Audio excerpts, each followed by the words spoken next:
अन्नदाता, पग पग पर है संग तुम्हारे अन्नदाता। लहू किसानों का बन के पसीना सींचता है धरती का सीना। मेहनत का तेरी हक दिलवाने, नई तकनीक नई खोज बताने। पशुधन को गुणवान बनाना, पौध सुरक्षा को सिखलाना, खेती के सब गुर समझाने, भारत का सरताज बनाने। आठों पहर है संग तुम्हारे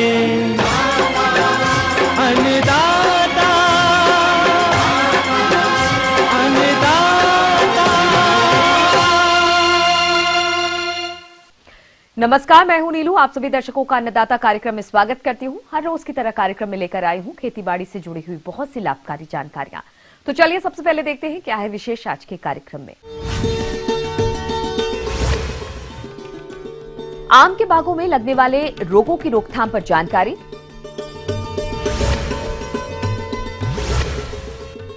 लहसुन की फसल में लगने वाले कीट एवं इनका नियंत्रण,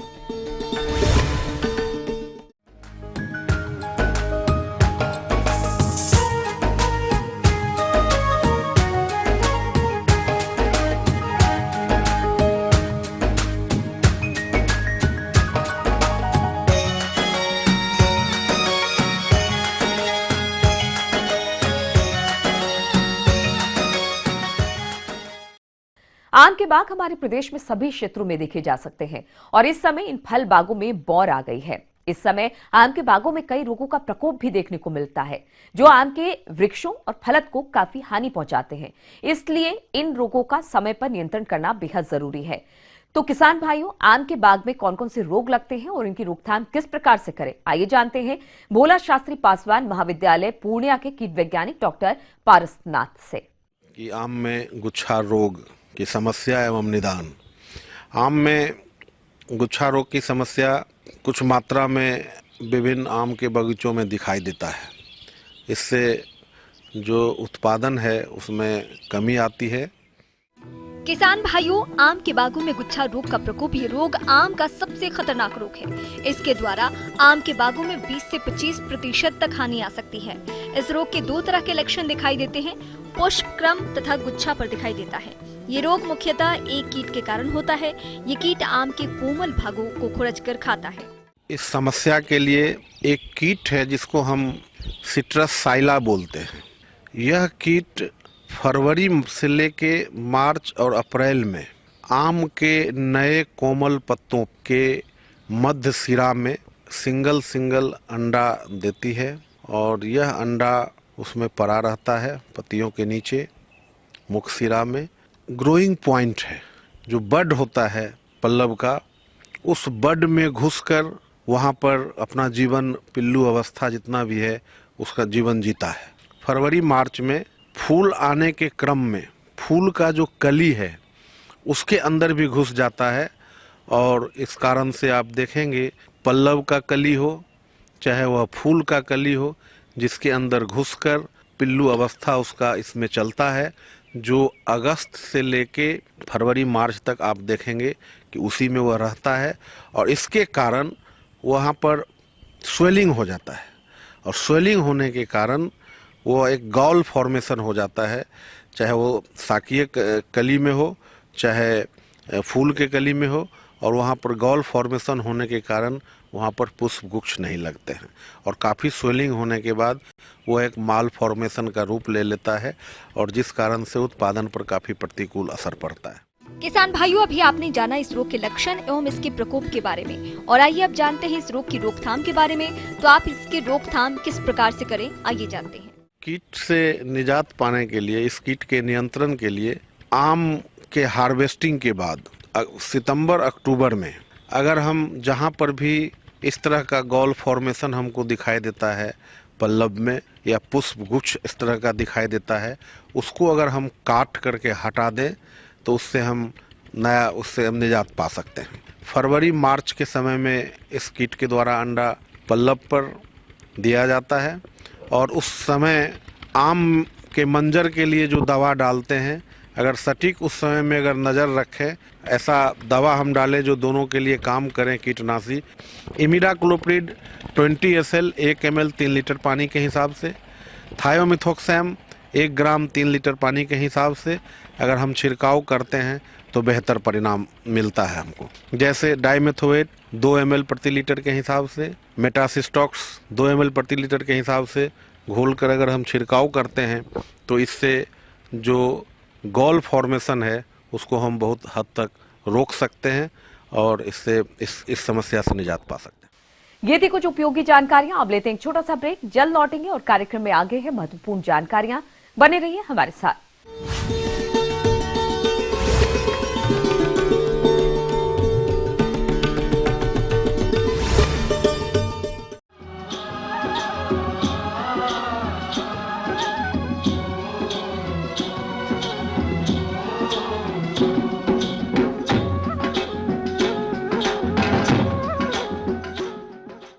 ब्रेक के बाद आप सभी दर्शकों का स्वागत है। चलिए अब रुक करते हैं अगली कड़ी की ओर।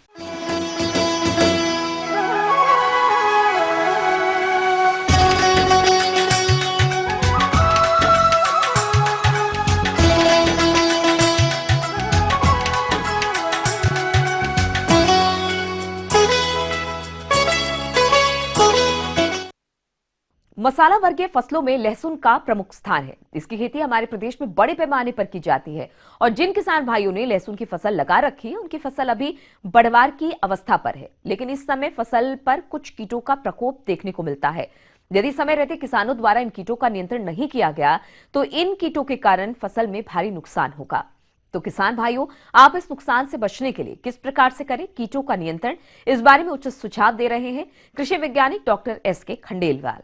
आपने अपने खेत में लहसुन की फसल यदि लगा रखी है और बढ़िया उन्नत किस्म का बीज काम में लिया है, आपने अच्छी मेहनत की है, फसल अच्छी है, लेकिन इन सब के बावजूद भी इसमें कीट एवं बीमारियां लगती हैं जिसकी वजह से फसल को नुकसान होता है। किसान भाइयों, लहसुन की फसल में कई तरह के रस चूषक कीटों का प्रकोप होता रहता है और इन कीटों के द्वारा लहसुन की फसल में भारी नुकसान पहुंचाया जाता है, जिससे किसानों को बहुत कम लहसुन का उत्पादन ही मिल पाता है। लहसुन में जो लगने वाले प्रमुख कीट हैं उसमें थ्रिप्स मुख्यतः है और जिन फसल में थ्रिप्स लगता है, यदि उन फसल में पौधों को अपन गौर से देखें तो पत्तियों पे सफ़ेद रंग के या हरे रंग के चकते से दिखाई देंगे। ये जो चकते होते हैं ये थ्रिप्स की वजह से होते हैं। यहाँ से थ्रिप्स जो है वो पत्तियों का रस चूस लेते हैं और उनके प्रकोप की वजह से यहाँ पे चकते बन जाते हैं। इसकी वजह से जो फसल है वो काफ़ी कमज़ोर हो जाती है और यदि फसल की प्रारंभिक अवस्था में इनका प्रकोप काफ़ी बढ़ जाता है तो फसल की बढ़वार रुक जाती है और कई बार तो ऐसी स्थिति भी आती है कि फसल में कंद जो है बहुत ही छोटे आकार के या नहीं के बराबर बनते हैं, तो इससे काफ़ी फसल को नुकसान होता है और जिसकी वजह से हानि उठानी पड़ सकती है। लहसुन की फसल में इस भारी नुकसान को देखते हुए जरूरी हो जाता है कि आप इस थ्रिप्स कीट का नियंत्रण करें। तो किस प्रकार से करें इसका नियंत्रण, आइए जानते हैं। तो जो ही अपन देखें कि यदि सफ़ेद रंग के छोटे चकते से दिखाई दे रहे हैं पत्तियों के ऊपर, तो उसी समय इसके नियंत्रण के लिए कीटनाशी दवाओं का स्प्रे करना चाहिए। इसके लिए जो कीटनाशी अपन प्रयुक्त ले सकते हैं उसमें मेलाथियन यदि अपन काम में ले रहे हैं तो 1 ml दवा 1 लीटर पानी में मिलाकर के स्प्रे करें। इसके अलावा डाइमेथोएट भी काम में ली जा सकती है, उसके लिए 1 ml दवा 1 लीटर पानी में मिलाएं।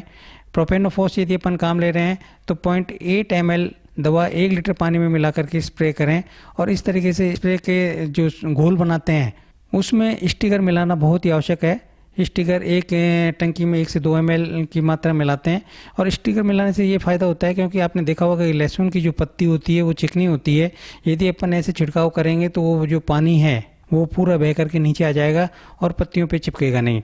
स्टिकर मिलाने से जो घोल है आपका कीटनाशी का, ये पत्तियों पे चिपकेगा और लंबे समय तक वहाँ पे चिपका रहेगा। तो जो अपन ने कीटनाशी का जो छिड़काव किया है वो कीटनाशी दवा का असर काफ़ी लंबे समय तक रहेगा और वो उसकी वजह से जो कीट नियंत्रण है वो प्रभावी रूप से हो पाएगा। यदि आवश्यकता महसूस हो दवा का जो छिड़काव है 15 दिन के बाद में पुनः दोहराएं।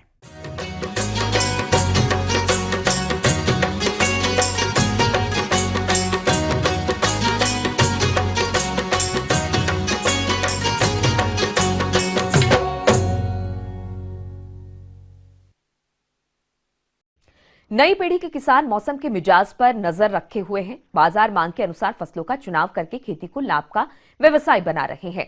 आज हम बात करने जा रहे हैं सलाद के रूप में प्रयोग की जाने वाली सब्जी फसल मूली की, जिसकी खेती करने के लिए किसान इसके बीज को लापरवाही से खेत में फेंक कर चले जाते हैं और जैसी तैसी उपज मिलती थी इसी से संतोष कर जाते थे। लेकिन आज के प्रगतिशील किसान खेत की इंच इंच जमीन से उपज के लिए बारीक योजना बनाकर और कुशल प्रबंधक करके इसकी खेती से काफी लाभ भी कमा रहे हैं।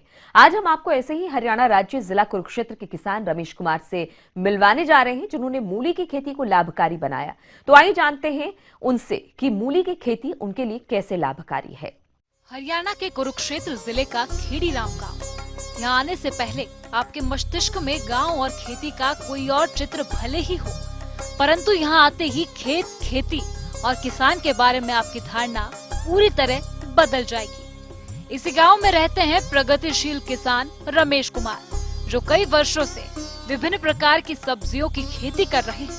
आइए मिलते हैं उनसे। टाइम इसका 1.5 महीने की फसल है सारी है, तो हमने ये इसमें अक्टूबर में लगाई थी और नवंबर के दिसंबर में लास्ट में ये तकरीबन खत्म हो गई। अब थोड़ी ठंड के कारण थोड़ी लेट पैदा होती है, इसमें तैयार होती है। ये मूली हमने पहले तो इसको खेत तैयार किया जी, तो खेत को 2-3 दफा एरो के साथ बाई करते हैं, फिर उसमें रोटावेटर लगा के 2 दफा, और उसके बाद खाद डालते हैं, एक DAP का कट्टा और एक पोटास का, और कुछ सल्फर भी इसमें डाले जाते हैं ताकि मतलब मूली पे चमक आए, ताकि मार्केट में उसका रेट भी अच्छा मिले। फिर इसमें कल्टीवेटर निकालते हैं। कल्टीवेटर निकालने के बाद फिर इसमें रेजर है, रेजर के साथ इसके मेड़े बनाते हैं, डोले बनाते हैं, जिसमें ये मूली का बीज लगता है। और इसमें लगाने की विधि है, दाने 10-12 सेंटीमीटर के बीच में लगता है, और मेड़े से मेड़े, डोल से डोल का फैसला है कम से कम 1 फुट का होना चाहिए, ताकि उसमें पानी देने में आसानी हो और हवा की क्रॉसिंग रहे, ताकि कोई भी बीमारी उसके अंदर ना आए।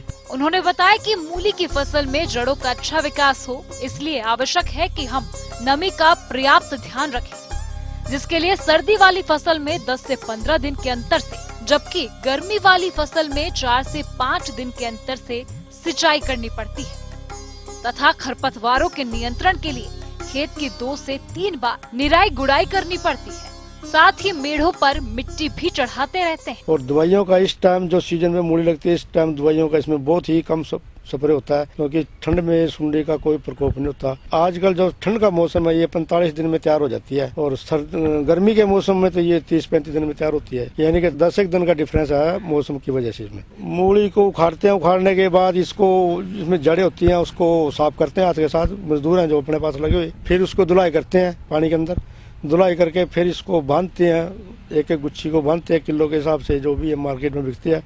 उसको अच्छी तरह साफ सूफ करके एक पीस अलग अलग निकाल के सफाई करके तो फिर उसको बंधाई किया जाता है। बंधाई के बाद फिर मार्केट में जाता है। 1 एकड़ में 80-90 कुंटल के तकरीबन निकल जाता है। वो मार्केट में इसका रेट 4-3 और ये 5 के बीच में बिकती है। एवरेज जो भी बीच में आते हैं 4 चूर के 3.5 के एवरेज इसके किसान को पड़ जाती है। 1 एकड़ में जो ये सीजली मूली है, इसमें 1 एकड़ में 5,000 रुपये खर्चा जिम्मेदार का आता है, सारा तकरीबन तैयार होने तक का। अब जानते हैं इनकी आय व्यय के बारे में।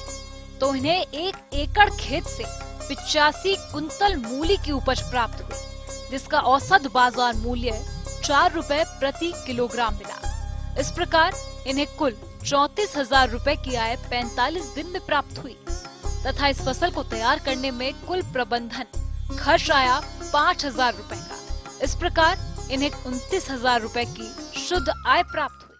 आगे और भी है कुछ रोचक जानकारियां, पर यहाँ पर रुकेंगे एक और ब्रेक के लिए। जल्द हाजिर होते हैं।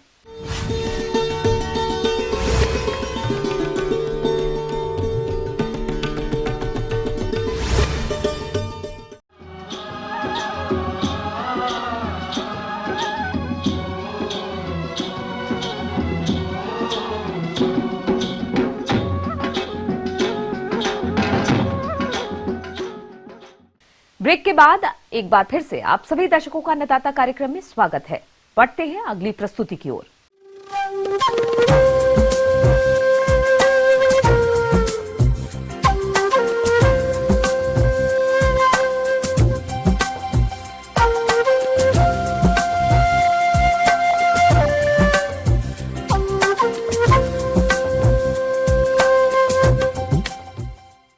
मौसम के अनुसार प्रबंधनों पर ही टिकी है आपकी खेती बाड़ी, इसलिए मौसम पूर्वानुमान और उस पर आधारित साप्ताहिक की कृषि सलाह इस प्रकार है। ग्रामीण कृषि मौसम सेवा भारत सरकार, राजेंद्र कृषि विश्वविद्यालय पूसा समस्तीपुर एवं बिरसा कृषि विश्वविद्यालय रांची द्वारा भेजे गए मौसम पूर्वानुमान के आधार पर किसान भाइयों को सलाह दी जाती है कि जिन किसानों के पास सिंचाई की सुविधा उपलब्ध हो तथा धान का बिचड़ा तैयार हो वो रोपनी कर सकते हैं। रोपा से पहले खेत की भली भांति जोताई कर कादो करें और खेत की अंतिम जोताई के समय 18 किलोग्राम डीएपी, 11 किलोग्राम यूरिया और 14 किलोग्राम म्यूरिएट ऑफ पोटाश प्रति एकड़ की दर से अच्छी तरह मिट्टी में मिला दें। 2 से 3 बिचड़े 20 सेंटीमीटर कतार से कतार की दूरी और 15 सेंटीमीटर पौधा से पौधा की दूरी पर रोपें। मक्का, लौकी, नेनुआ, करेला, खीरा की बुआई करें।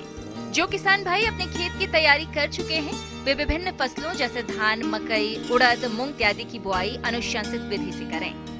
दलहनी फसल की बुआई से पहले बीज को राइजोबियम कल्चर से उपचारित कर लें। आगात से मध्यम किस्मों की आलू की फसल 80 से 120 दिनों में तैयार होती है। अतः किसान भाई अपनी फसल के परिपक्वता की अवस्था को देखते हुए खुदाई से 7 से 10 दिन पहले ऊपर का पत्ता काट कर हटा दें, ताकि आलू सख्त और उसका छिलका भी भली भांति परिपक्व हो जाए। ऐसे आलू को अधिक दिनों तक सुरक्षित रखा जा सकता है। बैंगन की फसल में तना और फल छेदक कीड़ों से बचाव फेरोमोन ट्रैप लगवाकर बिना रासायनिक दवाओं के किया जा सकता है। 1 एकड़ में 10 फेरोमोन ट्रैप लगाने की अनुशंसा की जाती है। किसान भाई अपने पशुओं के शरीर से प्रतिदिन हाथ से चमोकर निकालकर जला दें या फिर मार दें। ये बहुत सी बीमारियों की जड़ है। अधिक प्रकोप होने पर ब्यूटॉक्स दवा का छिड़काव पूरे शरीर के बाहरी हिस्सों में करें। साल में 1-2 बार गोबर की जांच करा लें ताकि आंतरिक कृमि का पता चल सके और समय पर पशु का उपचार हो सके।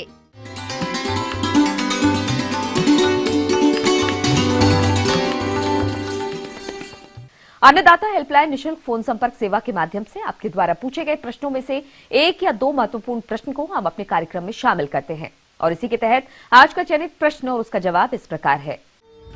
अन्नदाता कार्यक्रम में आज जो प्रश्न हमने शामिल किया है उसे पूछा है अर्जुनपुर जिला बक्सर से पूरनलाल जी ने। यह गेहूं की फसल में उगने वाले गेहूं के मामा खरपतवार की रोकथाम पर जानकारी चाहते हैं। तो पूरनलाल जी आपकी जानकारी के लिए प्रस्तुत है कार्यक्रम का यह अंश। जी ऐसा है किसान भाई, हम किसानों के लिए गेहूं का मामा जो है गेहूं के फसल के लिए बहुत ही हानिकारक है और दिखने में गेहूं जैसा लगता है, इसलिए गेहूं का मामा भी लोग इसको बोलते हैं। और ये खास करके जब पिछात गेहूं हम लगाते हैं तो पिछात गेहूं में गेहूं का मामा अवश्य आता है। तो उसको लगभग कौर से यदि किसान भाई देखें तो गेहूं के और इसके गेहूं के मामा के लगभग 50 दिनों के बाद उसके जड़ के पास पीला ऐसा पिंक ऐसा रहता है, जबकि गेहूं के जड़ यदि देखेंगे 40-45 दिनों के बाद तो वहाँ पे जो है पीला रहेगा। तो इससे इसकी पहचान होती है। दूसरी बात, गेहूं जो है इरेक्ट टाइप का बढ़ता है, सीधा बढ़ता है और ये रोजेट टाइप का बढ़ता है, तो इससे भी इसको हम पहचान सकते हैं। दूसरी बात कि इसमें ब्रांच होता है और गेहूं में ब्रांच नहीं होता है। गेहूं में 60 से 70 दाना होता है एक पौधा में, जबकि इसके एक पौधे में यदि फुल्ली ब्रांच पौधा है, फुल्ली ग्रोन पौधा है तो 10,000 से 30,000 तक बीज होता है। और सबसे बड़ी खासियत है क्या कि एक बार जब उसका दाना गिर गया खेत में तो 20 बरस तक इसकी वायबिलिटी होती है, 20 बरसों तक उगता रहेगा। किसान भाइयों, अभी आपने जाना इन खरपतवारों की पहचान एवं इनके लक्षण के बारे में, और अब आइए आप जानते हैं कि इन खरपतवारों की रोकथाम किस तरीके से करें जिससे आपकी फसल की बढ़वार अच्छी हो। कंट्रोल में सबसे बड़ी बात है कि किसान भाई आप जो गेहूं लगाते हैं यदि आप आगात लगाएंगे तो गेहूं का मामा उगेगा लेकिन वो दब के रह जाएगा, और गेहूं जब पूरा बढ़वार हो जाती है गेहूं के तो वो नीचे दब के रह जाता है, वो फलता फूलता नहीं है, तो पुनः बीज नहीं बनता है, जिसके चलते फिर उसका उगाव अगले साल नहीं होगा। किसानों के साथ मजबूरी क्या है कि जनरली धान काट के लोग किसान लगाते हैं गेहूं तो पिछात ही हो जाता है। तो इसके चलते दिक्कत क्या है किसानों को कि पिछात की खेती करनी पड़ती है। तो सबसे पहले किसान भाई क्या करें कि धान काटने के बाद खेत को जुताई कर दें और जुताई करके पटवन कर दें। पटवन करने के बाद क्या होगा कि जितना गेहूं का मामा का बीज होगा वो सब जो है उसका उगाव हो जाएगा, और उसके बाद फिर जुताई करके हम यदि गेहूं की बुआई करते हैं तो इससे करीब करीब 50% नियंत्रण गेहूं के मामा का हो जाएगा। और ये जो गेहूं का मामा है वो बड़ा ही खतरनाक है, इसलिए किसान भाइयों को थोड़ा सावधानी रखना होगा। इसको फलने फुलाने से पहले उसको चुन चुन के पूरे पौधे को खेत से हटा दें। तो एक तो ये तरीका है। दूसरी तरीका है क्या कि गेहूं की जो बुआई किए आप, गेहूं की बुआई करने के बाद करीब बुआई के 25 दिनों के बाद एक दवा है, रासायनिक दवा है क्लोडिनाफॉप प्रोपार्जिल, जिसका 400 ग्राम प्रति हेक्टेयर की दर से 600 लीटर पानी में घोल के उसका छिड़काव आप कर दें, तो जिससे गेहूं का मामा का नियंत्रण हो जाता है। और कभी कभी क्या होता है कि गेहूं के मामा के साथ साथ और भी घास गेहूं को परेशानी कर लेते हैं, चौड़ी पत्ती वाला भी, पतली पत्ती वाला भी। उस दशा में किसान भाई सल्फोसल्फुरान नाम का एक दवा है जो बाजार में लीडर के नाम से आती है, तो सल्फोसल्फुरान दवा का 33 ग्राम जो है दवा 1 हेक्टेयर के लिए 500 लीटर 600 लीटर पानी में घोल के उसका छिड़काव कर देंगे, तो दोनों का नियंत्रण हो जाएगा, चौड़ी पत्ती वाली भी और गेहूं के मामा का भी।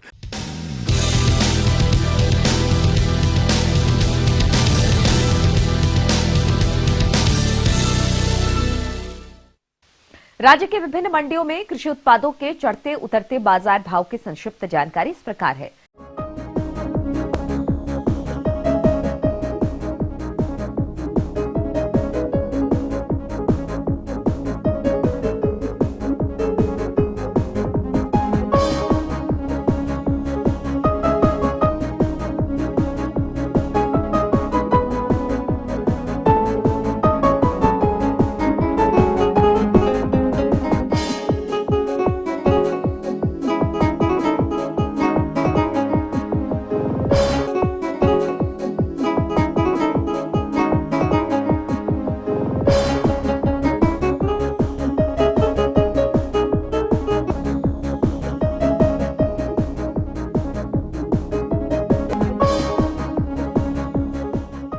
अब आइए देखते हैं कल दिखाए जाने वाले कार्यक्रम की मुख्य झलकियां।